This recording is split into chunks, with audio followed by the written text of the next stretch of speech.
Hey guys, welcome back to my channel.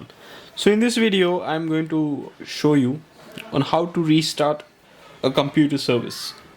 Alright, and also I would be showing you on how to restart a service on a Linux based operating system.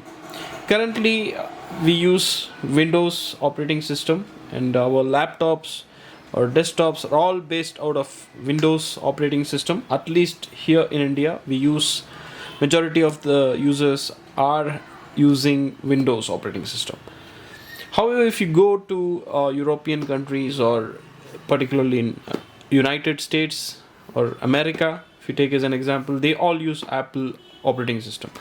But this is not exact stats. But however, if you look into the stats, majority of the users use Windows operating system. So let's begin with the quick demonstration on how to do that. So first, what you need to do is, as usual, press and hold the Windows key, and then at the same time press letter R as in Romeo, and you get a run dialog box over here. And here what you type is services.msc, it is Microsoft Console. Okay, and then you just hit OK, and you get a services panel where you manage and control all the services within your computer or your that may be laptop or desktop. So for example, let's take Windows installer service. Here, if you type Windows, you will get into the Windows installer service option. Okay, here if you want to restart it, and what exactly this Windows installer is used for, it's just simple. It is used to install applications. Okay, this service is responsible.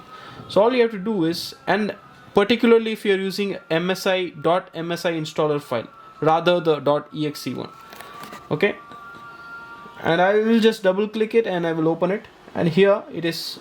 The current state is it's stopped. All I need to do is just hit the start button, and it's going to start the service.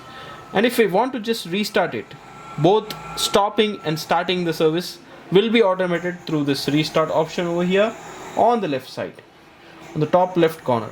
Okay, where it says restart the service. I will just click on that. You can see a pop-up menu that shows you the progress of the service getting stopped as well as started back again. Okay, it's just nothing but it's reinstating the entire service through stopping and starting it. So this is how you do it in a normal Windows based operating system or Windows based host. Okay, however, when it comes to a Linux operating system, for example, in a Kali Linux box, what and how are you going to do that is what I'm going to show you now. I'm just going to put in my password, and already I have launched on my root terminal, but once again I'm going to show you for you. So when it comes to a Linux operating system, this you may feel a bit bedlam with the way the whole procedure works. It's kind of a lengthy procedure, not like the one that I just showed you on a Windows box.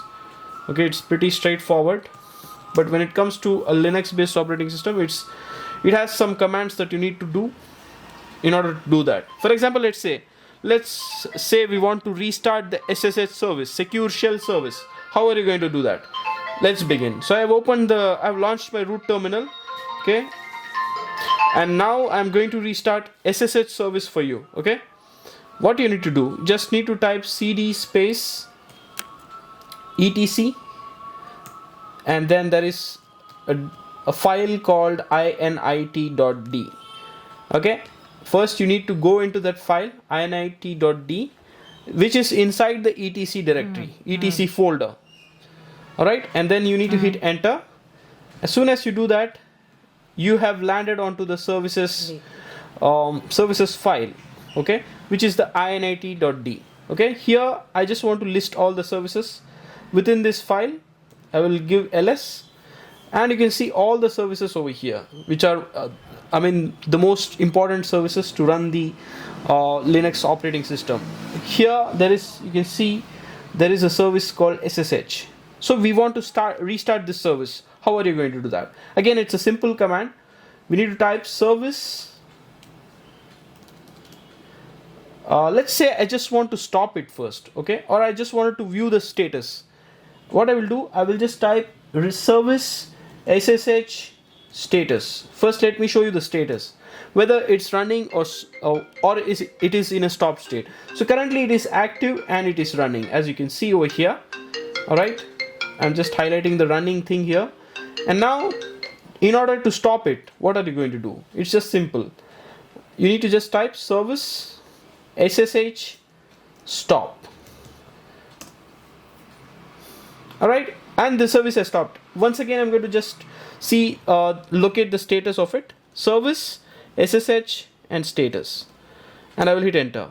And as you can see, it's currently inactive. Okay, the driver is loaded, but however the status is telling as inactive. Okay, and now I'm going to quickly start it. It's the same command. We need to just fire it in vice versa, SSH and then start. Okay, and hit enter, and the service would have got started. And I'm just going to see status once more by typing status at the end after SSH, and then I will hit enter, and now we can see it is back to active and it is running just now. Okay, you can do this in a one swipe as well by just typing service SSH restart, which is similar to what I showed you on Windows as well, the restart option, right? It's same. But you just need to replace the start or stop by just putting in restart and then hit enter, and that's it. And we just need to verify service SSH and status. Okay, it must have not started or stopped either. It will not be in a stop state. Basically, it must have done the stop and start at the same time. That is the use of the restart command. And you can see it will be in active state. And even though if it was a stop state, if it was at an inactive state, even if you type the restart option, it would have done the same for you. It's just like the start thing. It would have just normally started the service and made it to running and active. And so that's how you do it on a Linux based operating system. Okay, and it's a kind of a bedlam situation. Okay, when it comes to a Linux based operating system, it's not pretty straightforward. You just have to toggle around a lot of options here and then do the restart thing. However, it is not the case with Windows. It's very simple and it's always user interactive thing when it comes to Windows, and it's easy to use.